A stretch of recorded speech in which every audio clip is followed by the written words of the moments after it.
Doctor करा गए रहे हो जी। यदि अभी आए हो तो कहत रही से कि ना तू ला कोनो बीमारी नहीं है।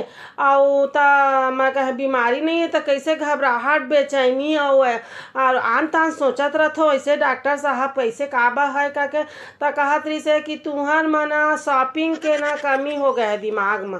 मतलब तू आए बाए एक बार सोचता कि ना तुहर घर वाला पैसा नहीं देते ना तो एक बार ए बीमारी लग गए है।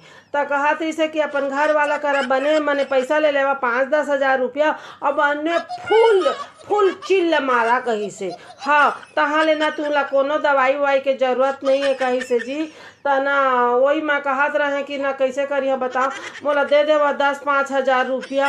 अब मैं तो ऐसे कहा तो कि ना एकदम मतलब बनने से बीमारी ठीक हो जाए करके ना मोले कहा तो कि मोला ना 15-20 दे देवा है ना कि जे 12 माने मैं दोबारा ये बीमारी आवे झन करके है ना। तो 15-20 हज़ार दे देवा तो मैं एकदम चिल्ल मार लेवा चिल्ल डॉक्टर कहीं से चिल्ल मार के आवा करके माने बने शॉपिंग चिल्ल माने चिल्ल मारा ऐसे कहीं से।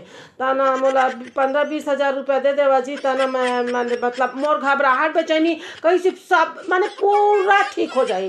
हाँ तो ना दवाई की जरूरत नहीं लागे ऐसे कहीं से। और नहीं तो नहीं दी ना तुम्हार घर वाला तो तय पागल हो जाबे हो ऐसे कहीं से। हाँ तो मैं ना भारी डर आ गए हूँ तो मोला फटाफट फटाफट देवा 15 से 20 हज़ार दे देवा। हाँ।